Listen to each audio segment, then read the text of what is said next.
Hello, this is Thomas, K4SWL. If you're new here, I like to do real-time, real-life amateur radio field activation videos. And today I'm at the Zebulon Vance Historic Birth Site. This has been a place I've been frequenting a lot this particular school season, I should say, because my daughters take a class that's nearby here, and I literally pass by this on the way to pick them up. So I've been coming here quite a lot, and I really love it because I actually really love this park. The only thing it lacks is a trail network, which is something I really like, but it's actually a fairly small park. It does not take up a lot of acreage here. It's sort of in a rural neighborhood, and there's a nice visitor center, which I'd really highly encourage you to check out. Zebulon Vance was a Civil War era North Carolina governor, and this kind of talks about his history. This was his home site and birthplace, so it's a really pretty site to visit, and lots of history here. Very knowledgeable staff, and some very, very friendly park staff, I should say. They've been very accommodating with all of my POTA activations I've done here. And today, the weather is just, it's outstanding. It's a little weird, I'll be honest with you. This past week, we have had several days with 80-degree temperatures in the Asheville area, and that is in mid to late February, which is really unheard of. I will not be surprised if we find out that at least here in this part of North Carolina, it's been the warmest winter we've ever had in written history, because we've not had a lot of cold days. We had one really cold snap, I think toward the end of December, when one of those Arctic, what do they call, like an Arctic dip, came down through the states. That was about it. We have not had a normal winter at all. Lots of small trees. Some of the spring trees are already blooming right now, and lots of flowers coming up, daffodils, all those things. It's just a little weird, but hey, I gotta say, the weather is absolutely outstanding. It's about 78 degrees here today, and so you really can't complain about the weather, unless you're trying to say it's too hot, and it's really not that hot. This is actually temperatures I would expect in the summer here, just with like a little less humidity. That's about the only difference. It's usually a little more humid than this. So today I wanted to do something a little different. I like to try to shake up my setups that I bring to the field. And today I brought the Icom IC-705. I realized I have not taken this little guy to the field in a really long time, like several months, which is a shame. It's an incredible field radio, but I just haven't taken it out a whole lot. It's been used in the shack a lot. It's been hooked up wirelessly to my computer doing FT8 and FT4 on the side. I do a little shortwave radio listening with it, and I just haven't taken it to the field, I think, because it's been kind of just hooked up and there in the shack. It's an outstanding field radio, though, and I look forward to using it today. I will also be using this CHA 705 Plus, which is a tuner designed to work with the Icom 705. Uses a little control cable, and I'll need it today because I am going to deploy an antenna that at least I haven't deployed on a video in a while, I realize, which is the Chameleon TDL, the Tactical Delta Loop, which is a phenomenal little antenna. And it's going to be a little challenging for it today, because I don't know if you can tell or not based on the camera audio, but it's windy today, and this antenna has a pretty big profile. It is not what I would call a stealthy antenna if you're setting it up in a park.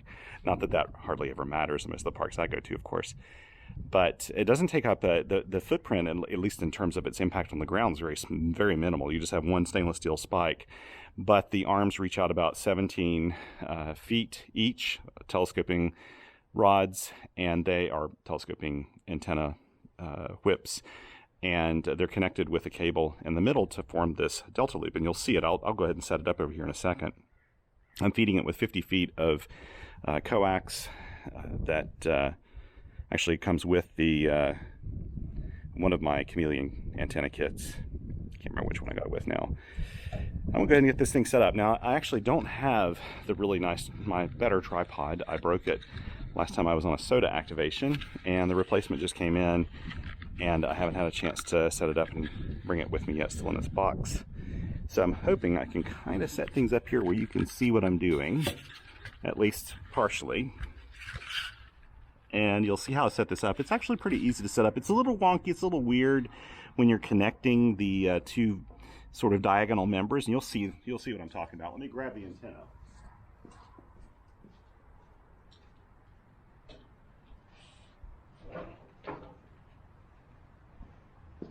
There's actually not a whole lot to the antenna itself. There's this stainless spike, the two telescoping whips. This is the piece that connects them in the middle.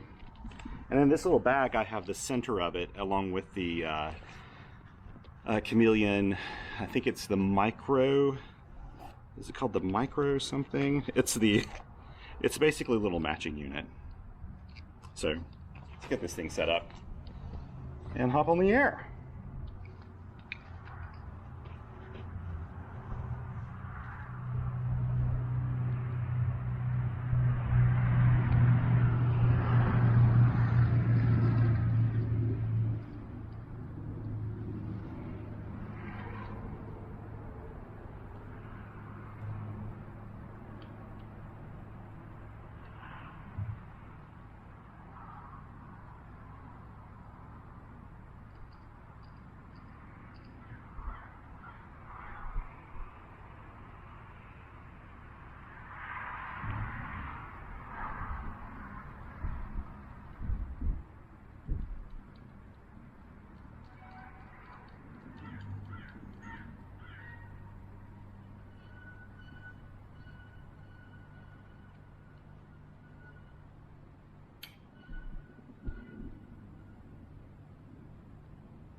I hope the camera caught some of that. It's actually very easy to set this thing up. In the wind, this could blow around a little bit. I actually normally carry with me like just a little, it's like a little bit of line, dielectric line with a stake that I can use to hold one side of that down, but I forgot to throw it in the bag today, so I don't have that with me. But that's okay. I've got this basically facing broadside to the east and west, roughly, sort of roughly. There we go. Let's give this a go now. Hopefully it'll tune up fine. with the MAT-705 Plus. We'll get things going. Oh, I need to actually get my logging book, I realized. Now, if you're new here, I really do sort of include everything in my videos. So you're seeing the whole setup. I don't always show the antenna setup. It depends on how much time I have. Frankly, today I've got enough time to do this. I've got a good 45 minutes of operating time, I think. So I need to grab a few extra things here. Why am I sticking this on here? It's right. I've got the ATU. I need to hook it up to the ATU. Antenna. This one requires using a control cable.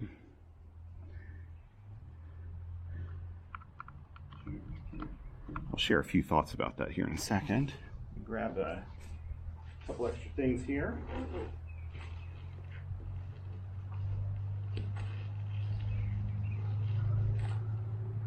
A log book.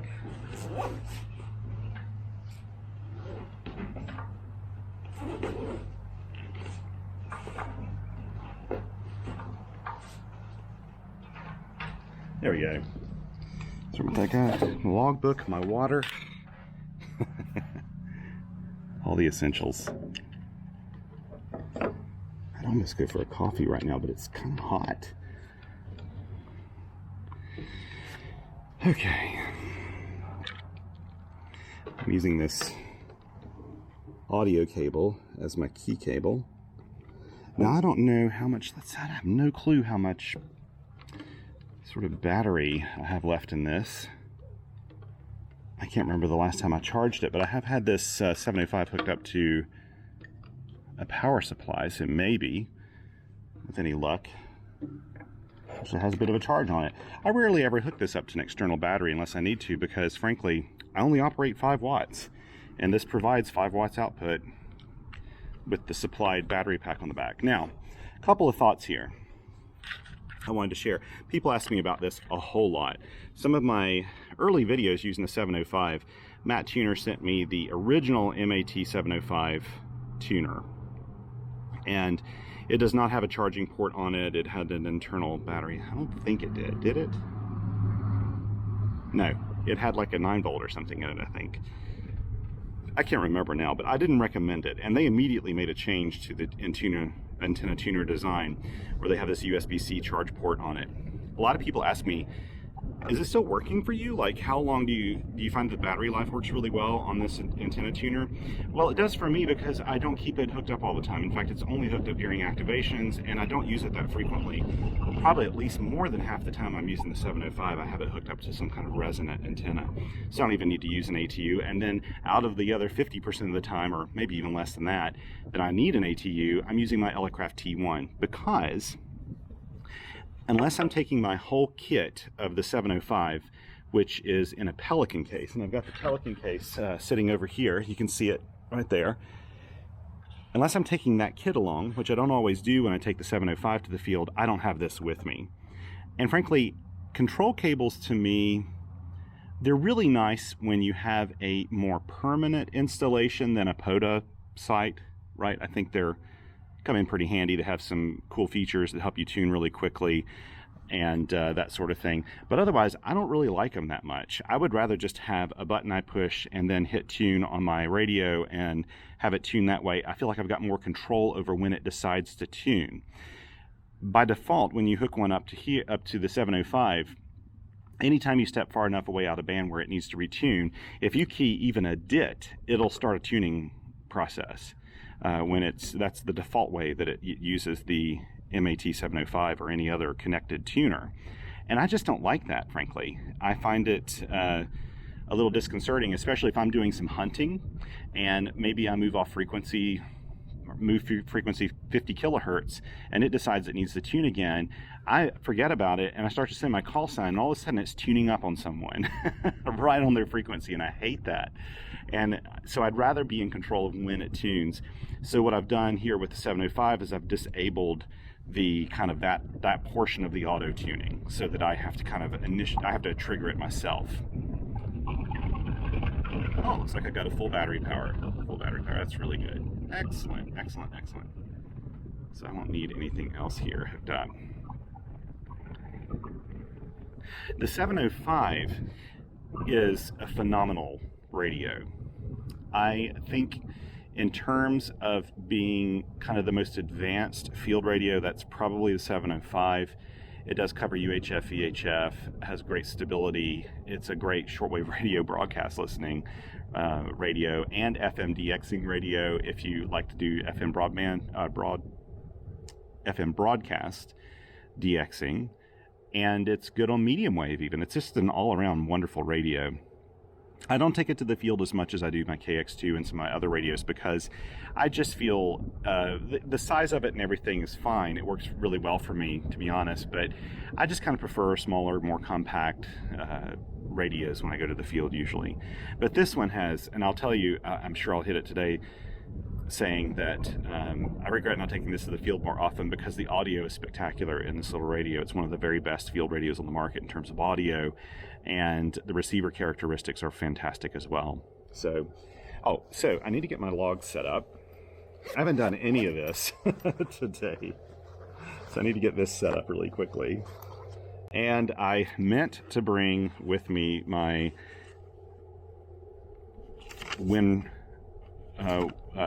what is it called? A Surface Go tablet, Windows Surface Go tablet. And I forgot to do that. So I will have to log on my Hammers app. I'm also going to make an effort to go up to these higher bands today. I feel like I've got plenty of time. And I should say that at time of posting this, Earth has been hit by like double whammy CMEs. Things are really disturbed and weird. People are seeing aurora way south. It's just wild times. I have no idea what the conditions of the band will be like today, but I'm going to go for those higher bands and I'll just move around. The great thing about this antenna, the Tactical Delta Loop, is it covers all those higher bands, even way down low if you want it to. And so I can just switch around and go for it. Now you can see it's already changed orientation on me, and that's because of the wind. Man, I wish I would have brought my, I could get a stake or a stick or something like that and stick it in the ground and try to hold it. I don't want anything that's metal. And I'm trying right now to think, do I have something with me? I could probably think of something to hold it down. Yeah, I think I got an idea. I'm gonna give this a go. I'll just set the camera right here. I don't know if you'll be able to see this or not. Here we go.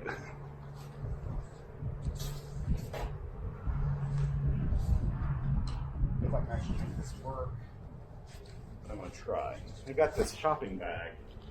See if I can tie it down.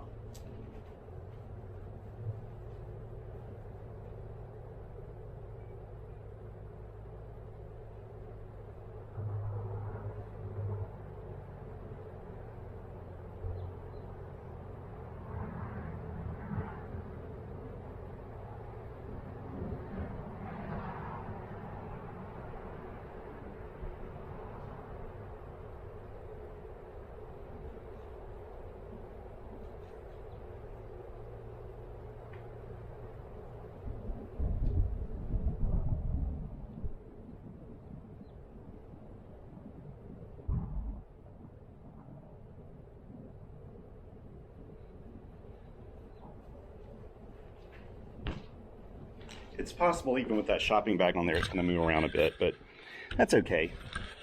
We'll just be hitting different parts of North America doing this. Okay, Vance. Vance is K68. I know I've got it in here. There it is. K6856.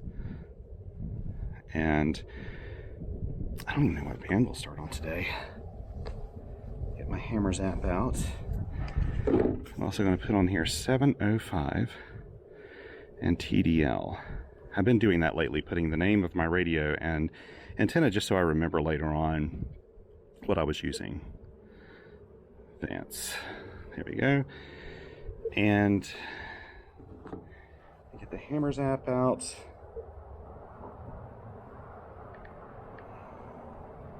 Set this guy up. New logbook. K4SWL at K6856. I don't even know if we're required to do the same format any longer with the new upload stuff and the Parks on the Air network. I'm having to guess that we do, but I like it anyway. I kind of like that format of call sign at park dash date. I have to go in here and tell it my park K6856. It's going to be CW. Maybe we'll go for let's try the 10 meter band today. Let's just go way up there.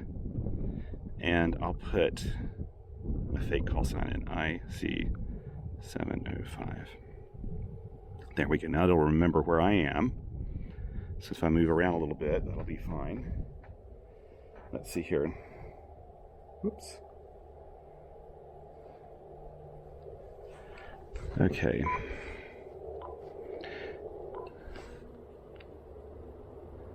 I'm not hearing anything up here. That's not a good sign. This is the QRP calling frequency, 28060. We may be doing a lot of empty calling today. Okay, now, let's see. I've got to remember how to do the ATU. Is it over here? Nope. No, it's under function. Function. How to turn on the tuner. There we go. That was a quick match. Oh, it's in split mode. I'm glad I checked that out. Let's see here. I gotta remember how to do that. Whoops, what am I doing? Back out, back out. Let's see. I've got to get out of split mode. See, if I hit XFC, it goes between these two. And let's see. Is it here? Split off. There we go.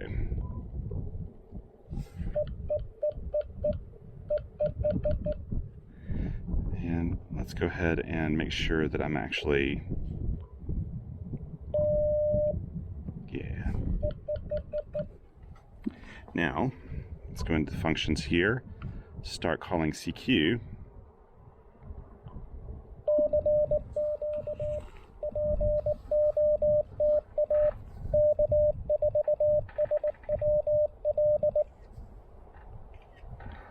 So I'm taking a few photos before this thing goes. I'm gonna take a photo of the antenna. I'll be right back.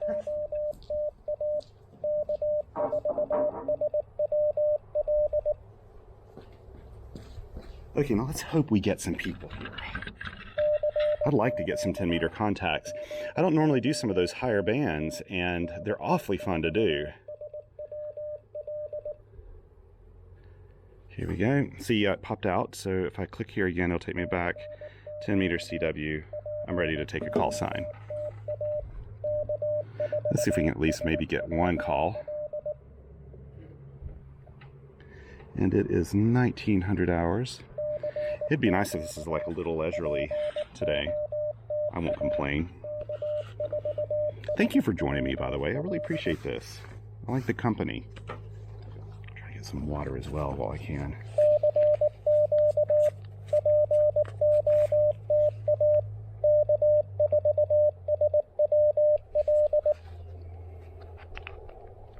Based on the fact I'm not seeing anything around me and it's so dead, I have a hunch that I'm not going to catch much on 10 meters today.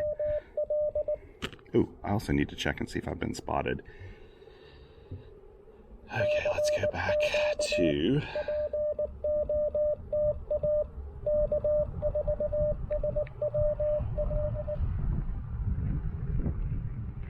have not been spotted yet.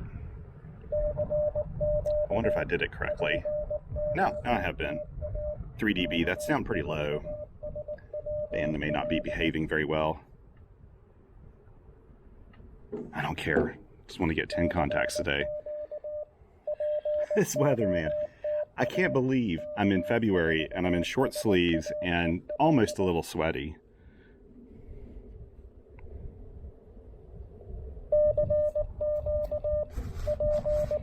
There was I called ahead before I came here today because it's a school day and I wanted to make sure that the picnic area wasn't being used. And there actually was a school group here before me and they left at 1:30 and I arrived around 1:30 and she said, you can come on after 1:30. They should be gone by then.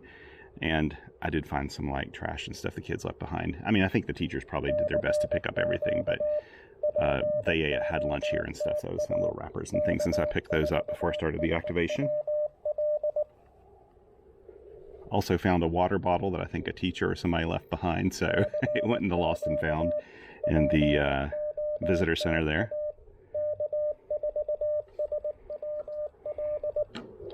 Won't need this power cord. 10 meters. Come on, 10 meters, do something for me.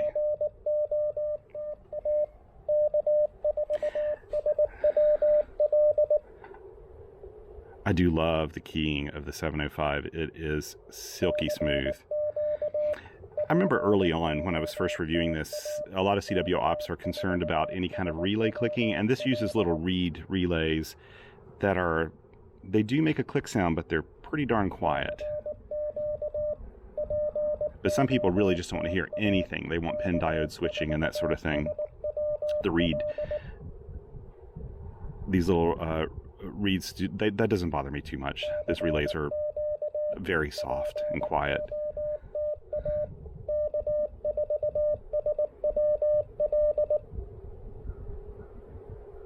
We'll start moving down the band if I don't get anything here. 20 meters is probably going to be the most productive band. I'll save it for last. Frankly, POTA has become so popular that pileups are almost becoming the norm when you go out to the field. They're just, and in a way, it's just wonderful because it shows this renaissance with CW as well happening at the same time. And it's just fantastic, you know.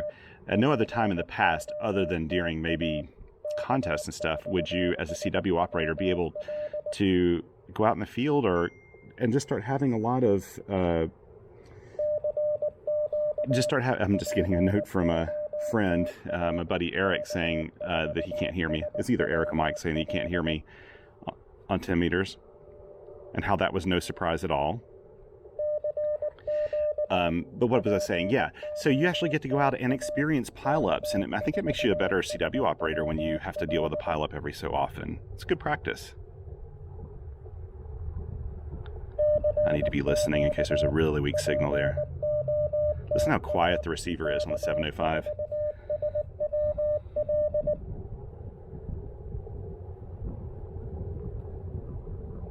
I don't think there's anything going on here. We'll move down to 12 meters next.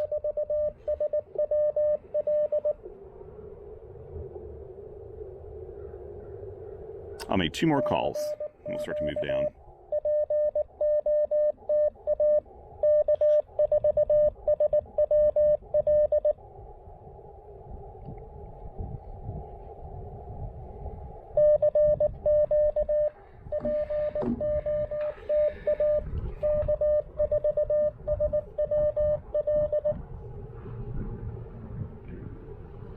Okay, 1 more call.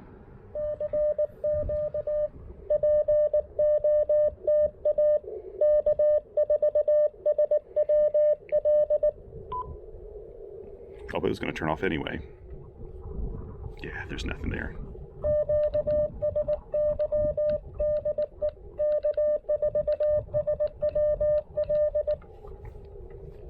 We're doing a little propagation experiment today. The conditions could just be crap anyway because of all of these, the conditions just being really super disturbed right now. Yeah, I've got to remember, boy, this is one. I've got to remember what the, I think that the QRP calling frequency is like 24906 if memory serves. Let's listen here for just a little bit, make sure nobody's there. Ooh! Oh, I've got this thing wide open, don't I? Okay, we'll move up. We'll move up to 07. There we go. I'll give them a little bit more space. And let's go here to the function. Hit the tuner button.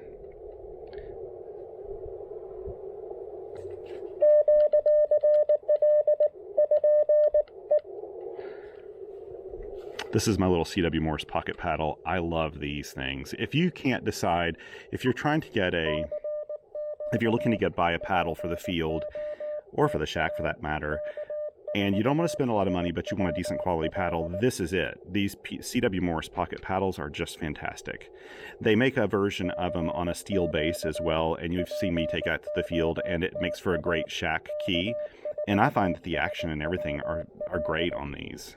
I really do love them. They're durable. I throw these in my pack, not in any kind of case or anything, just leave them out.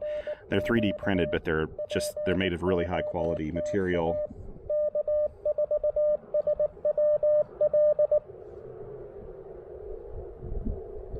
I just switched hammers over to the 12-meter band as a sign of hope.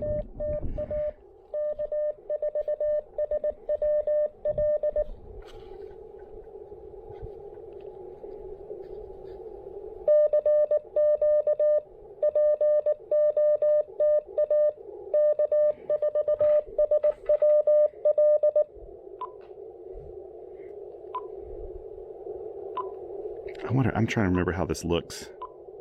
Oh, that's right. You can't really see all of the meters when you choose the meter setting, the meter display, and then you put up the CW keyer. I was curious if it would show me more meters up here for power output, SWR, and all those things all together.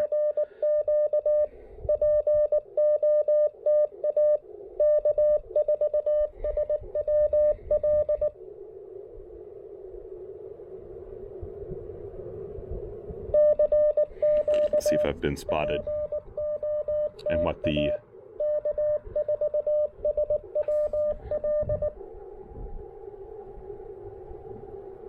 one dB. That's not good.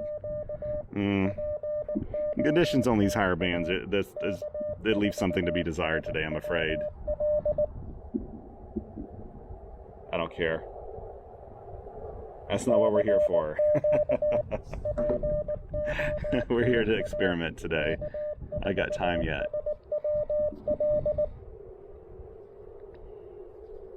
Let's do maybe, what do you say, 4 more.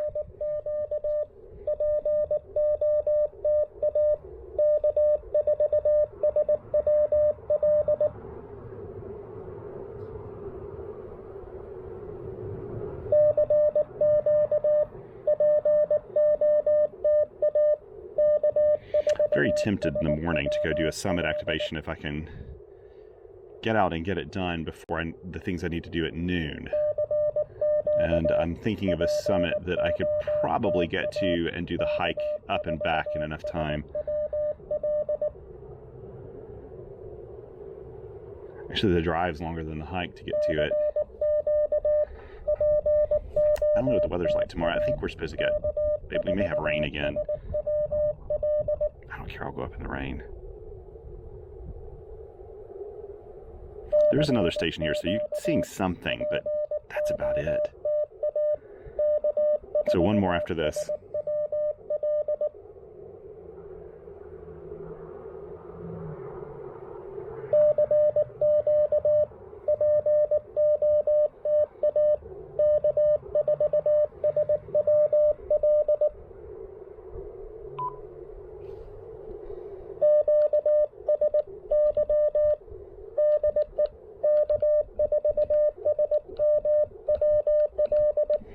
Okay, let's go down to the 15-meter band. Ooh, you can tell what frequency I was on last there, can't you? Okay. Much quieter, okay. Now I'm hearing people on FT8. What I should have done, had I thought about it, was bring my MacBook Pro and do a little FT8 with the SDR console app. I should have done that. Oh, good, I'm seeing another frequency. Okay, so let's go ahead and tune. There we go. That thing's a fast tuner, I will say that for it.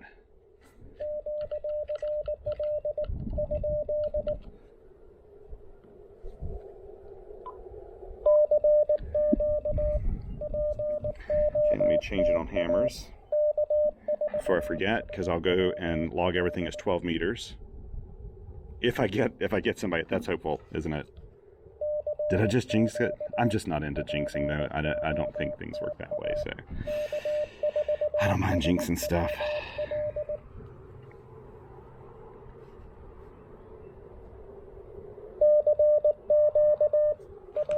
Maybe a little bit more water here.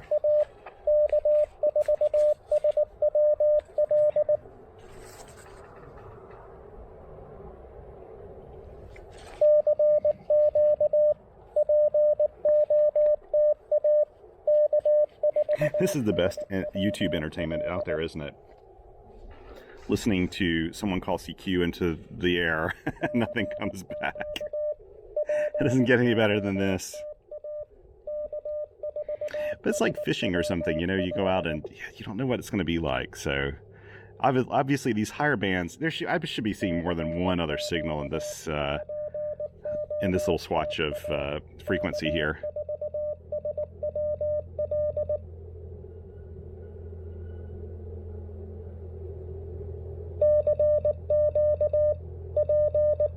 Oh, yeah, let me check the RBN and see what it's saying. 7 dB. It's a little bit better than those higher bands. And I can tell you, this antenna, it works fantastic on all those higher bands as well.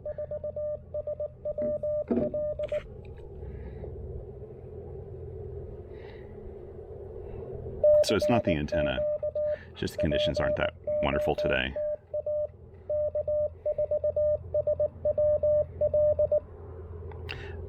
But again, this is a nice thing about having a non-resonant antenna like the Tactical Delta Loop, is because I can just, and when you get combining it with an automatic ATU, I can just zip around these bands all I want. Not a big deal.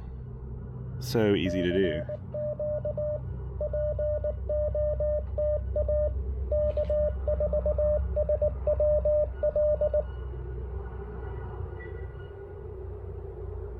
It does not sound like 15 is going to be very productive either.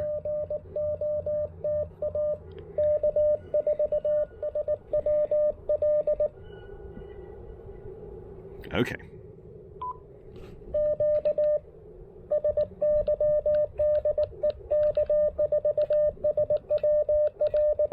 Okay, we'll keep going down here. Let's go down to 68 or so. No, wait a minute. What am I doing? 86.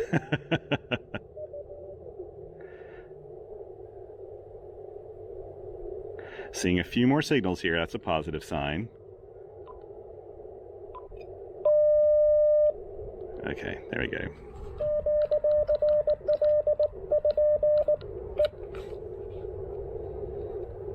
"17 meters CW.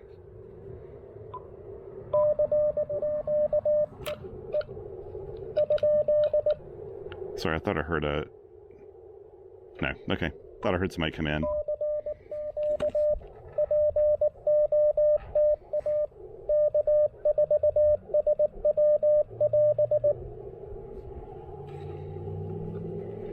I don't know what that little beep is I'm hearing.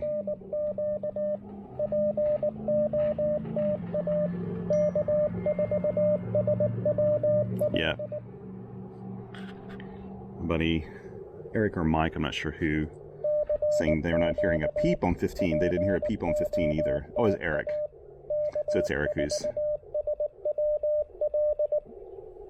been out there, WD8RIF in Ohio, which is not surprising. He wouldn't hear me on those higher bands, of course. In Ohio, here from North Carolina, I'm more likely to hear him on 30 meters or 40 meters. Possibly 20.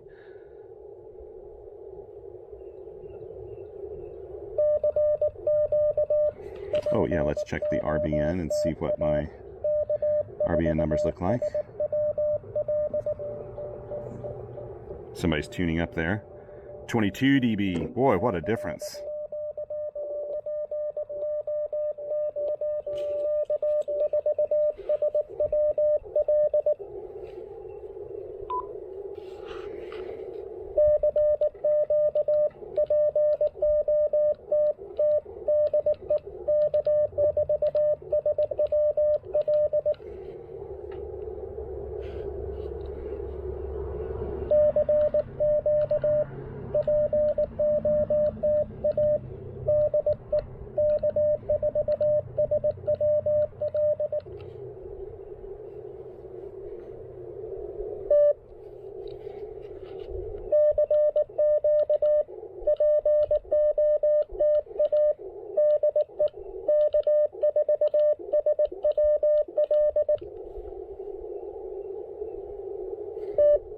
There's somebody else tuning up right there.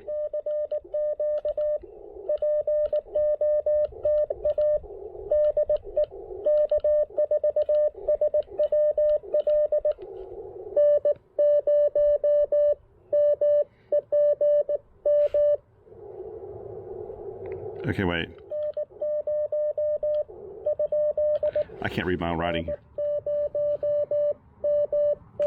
M, that's what that's supposed to be, is M.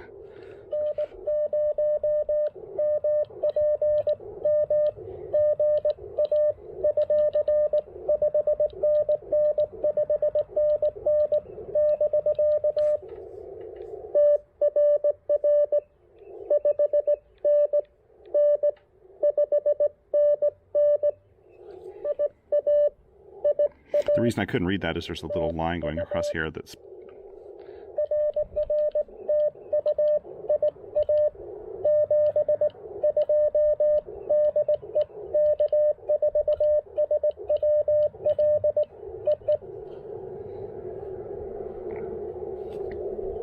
Yeah, there's a... I'm coming close to the end of this book, and this little thing here of the pocket, it stops my pen when it's going, or my pencil when it's going across there, which is kind of a pain.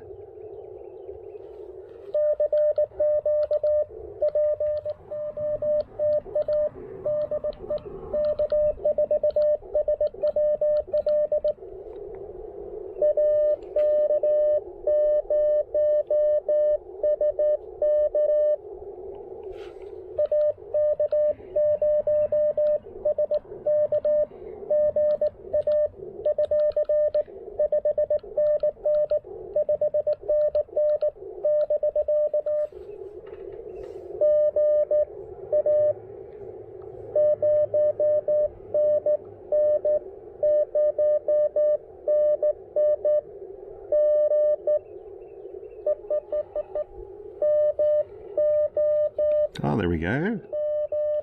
Good to get you in here.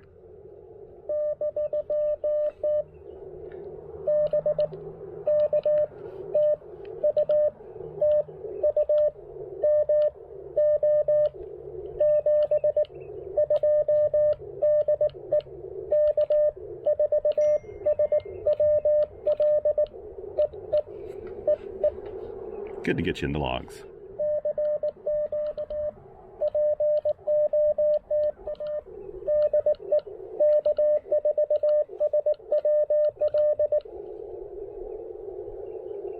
Anybody else?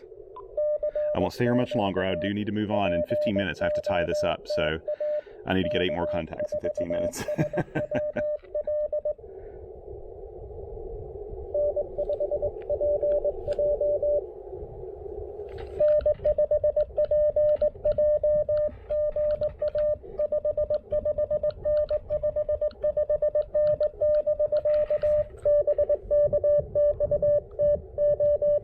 Good to get some logs.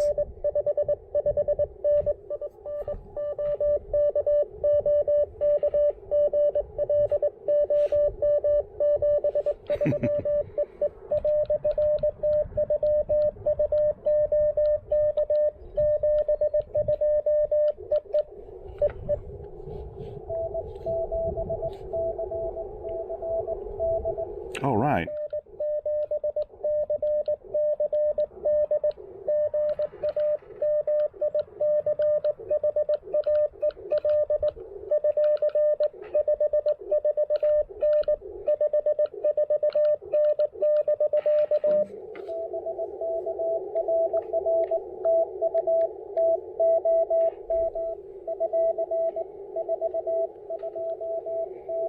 $529 or $429.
use this time to go down and fix something in the logs.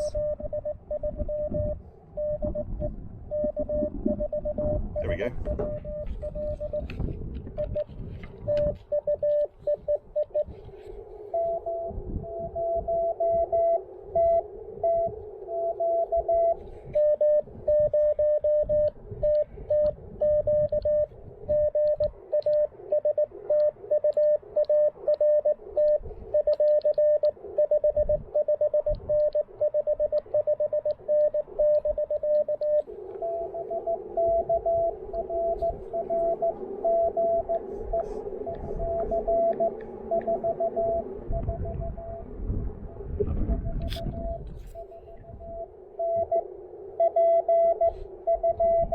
Park to park, yes.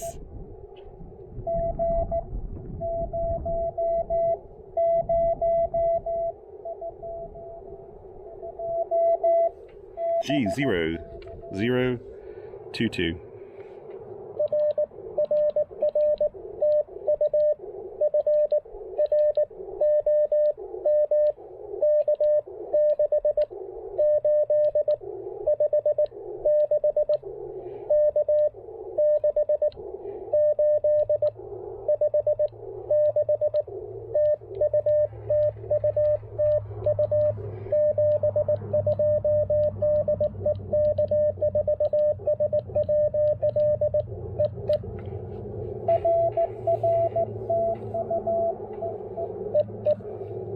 Oh, no, that just makes my day. Thank you for that, Stuart. I mean, I hadn't worked a single park-to-park across the Atlantic for ages, and now I'm doing them pretty regularly because Stuart's out there near Portsmouth doing activations. It's just wonderful. You sound so great, Stuart. Thank you. I mean, I'm operating 5 watts with this little antenna.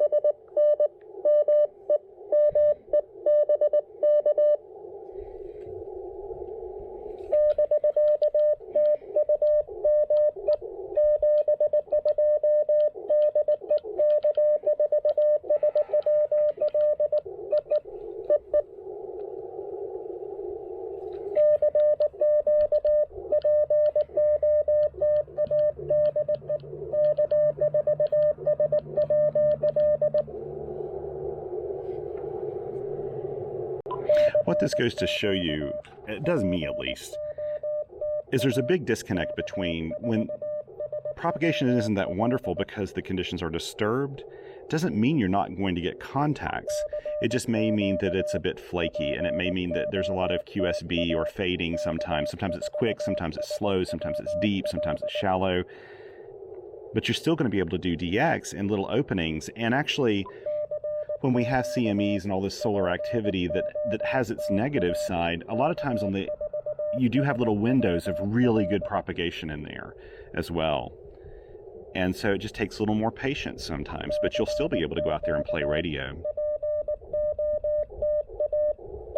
Never let propagation stop you from going to the field.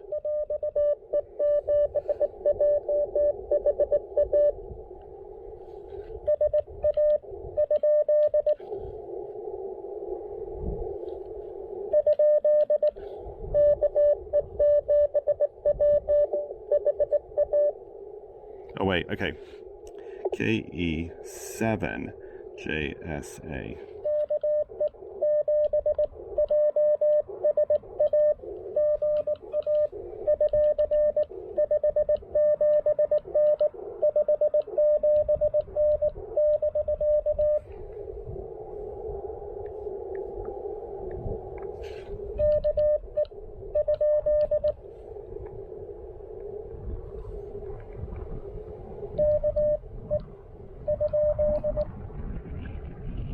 I think I got that right.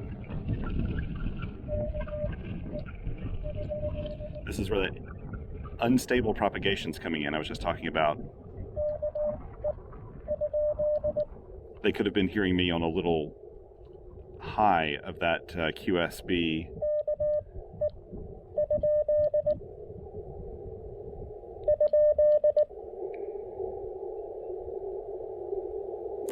Okay.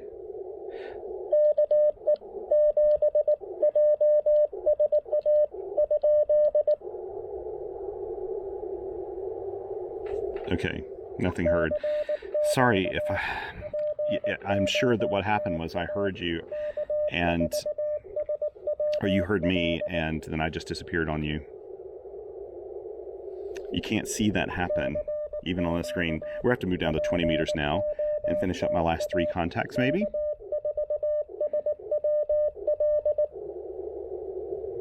We'll see if 20 meters is a little busier.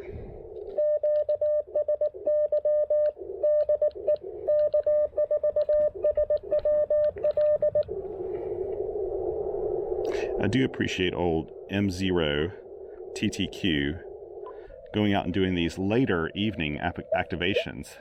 Oh yeah, 20 meters is in better shape, I think. Is there anybody there? Now here's the cool thing about having a spectrum scope. I always say I don't really need a spectrum display, but it does make it way easier to see if someone's on frequency. There we go.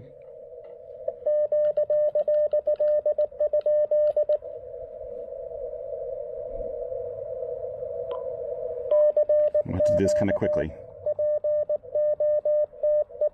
20 meters, make sure I change it here in hammers, because if I don't, I'll kick myself later.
Oh, there we go.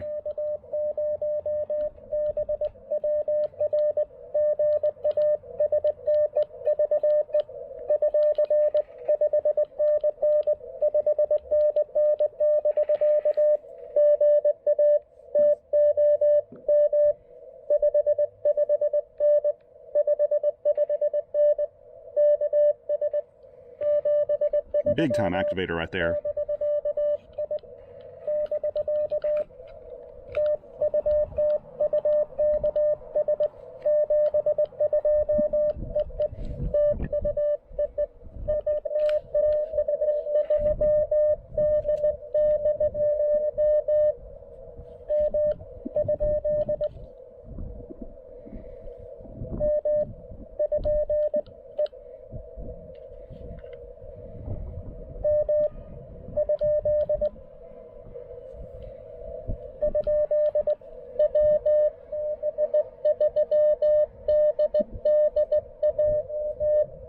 There we go.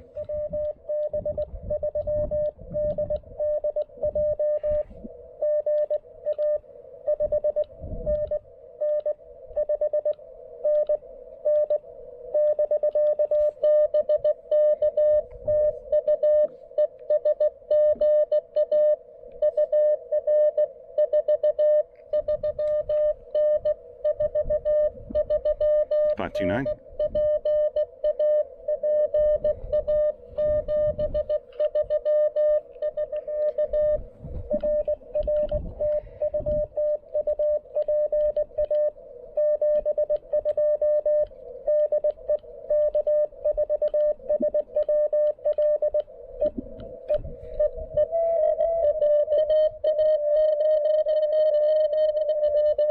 I think I heard that.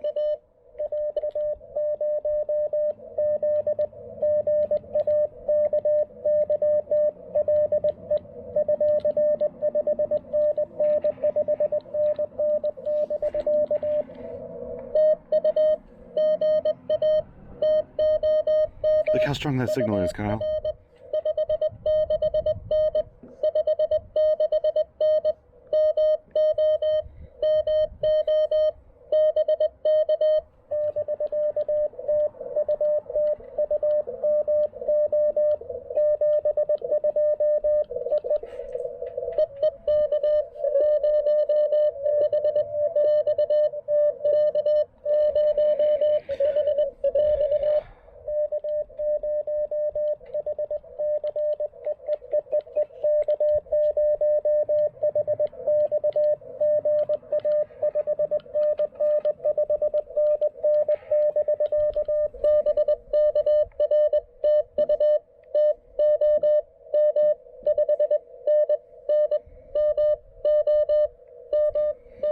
Good path into Missouri.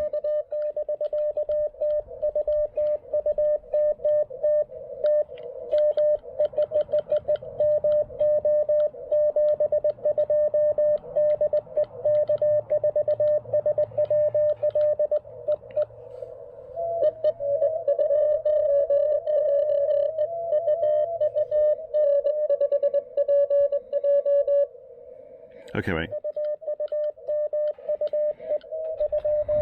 I think that's W9. Yeah, it's W9UUM, which is fine to get.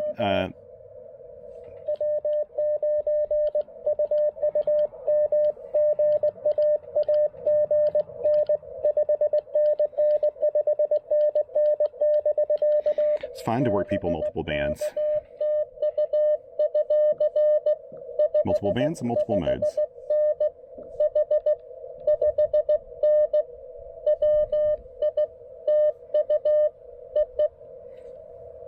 Okay.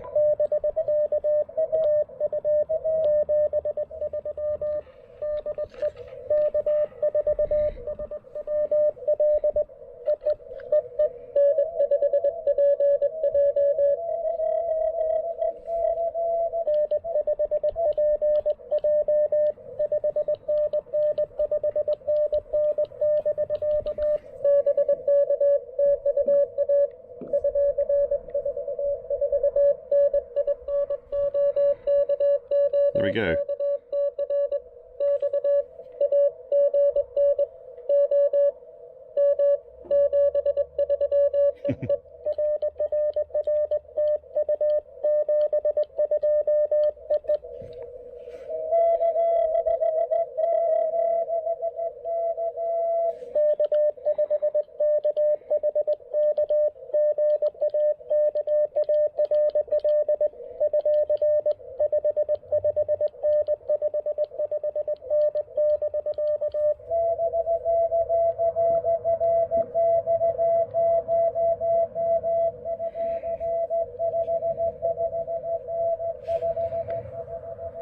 Twenty's way more.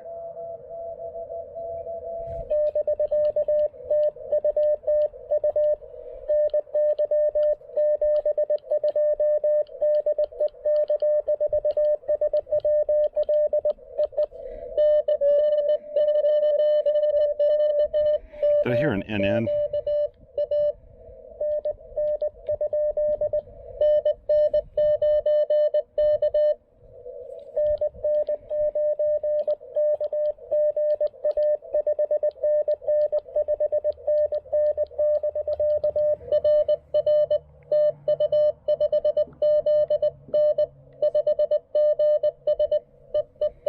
I realized I forgot to put 20 meters up here.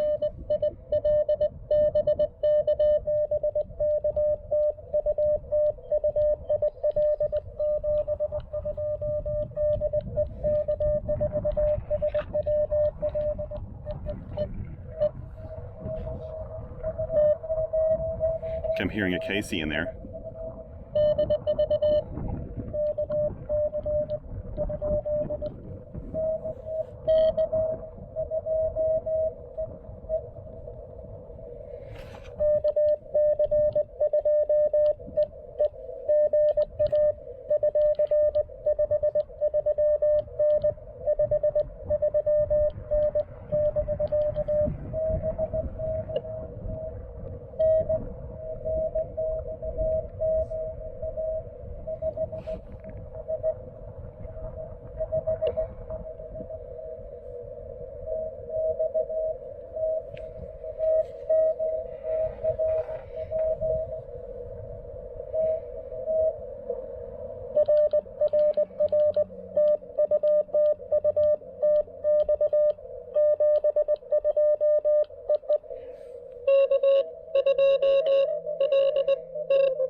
I am getting a little speedier right now as I realize I'm in a hurry. I hope I wasn't going too fast for you.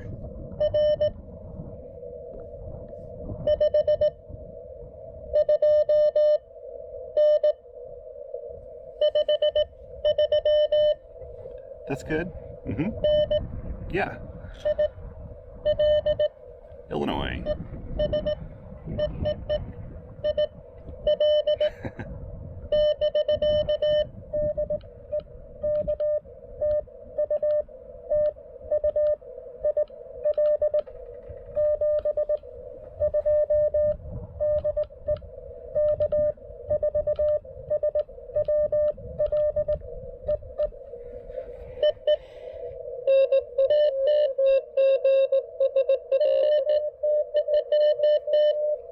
Okay, let's see, I'm going to get the end station.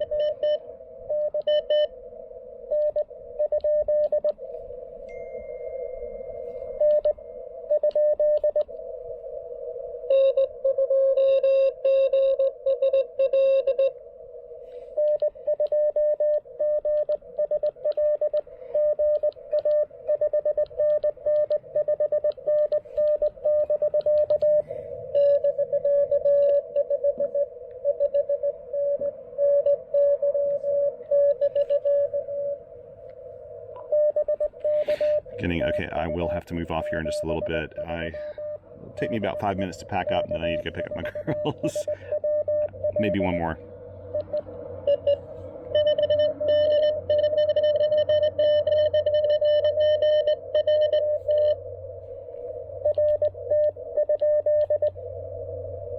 Was it an RT?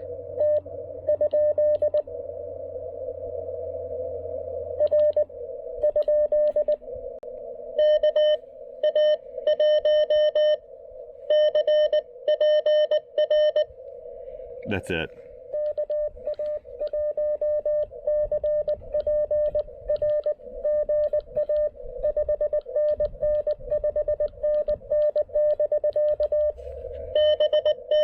I hate to call this off with so many stations calling me right now.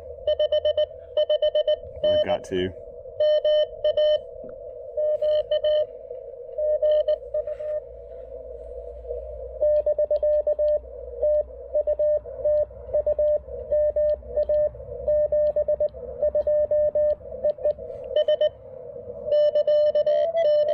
Okay, I've got to tell people that I gotta go. I'm sorry.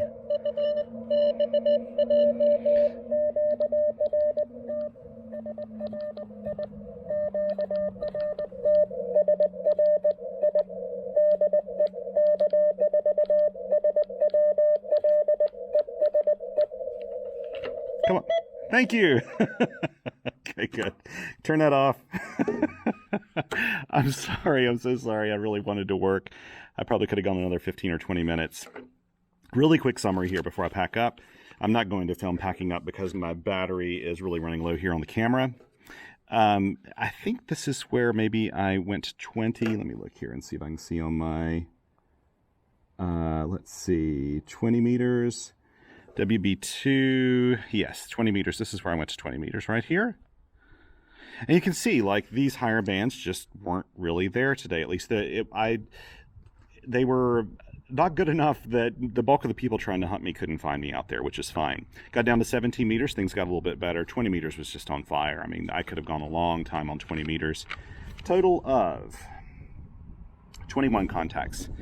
And, yeah. But, you know, this was really fun. I need to do this again. I actually really enjoyed how slowly that started out, just kind of tinkering around and fishing in those bands. Could have maybe tried 6 meters. I am very pleased. Let me take you out here to this antenna just to show it to you. I haven't had it out for a while. I'll show you what I did to hold the antenna down, and it worked very effectively, actually. So this is like a shopping bag. It's like an IKEA shopping bag that we use for groceries.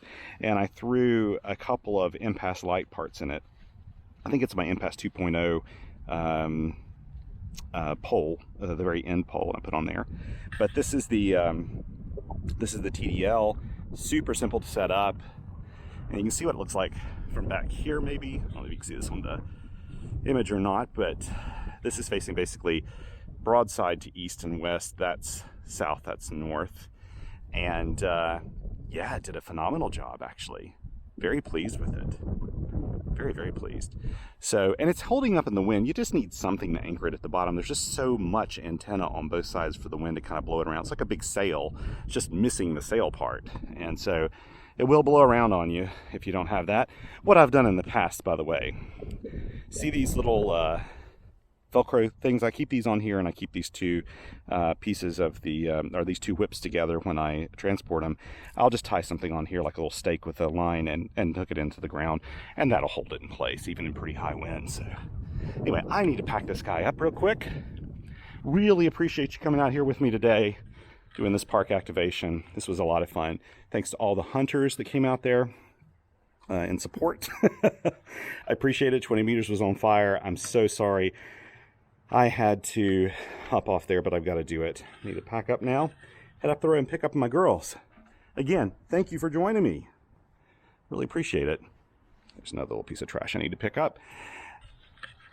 If you get a chance, try to help somebody else that's getting started in amateur radio.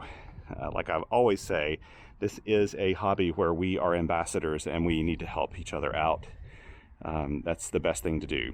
So if you get a chance, help your fellow amateur radio operator or help someone get on the path to getting their license in the country where you live. Some countries it's really easy, some countries not so much. So just do what you can to help people out, and go out there and be kind to one another. Thank you very much, and until next time, take care and 7 3s.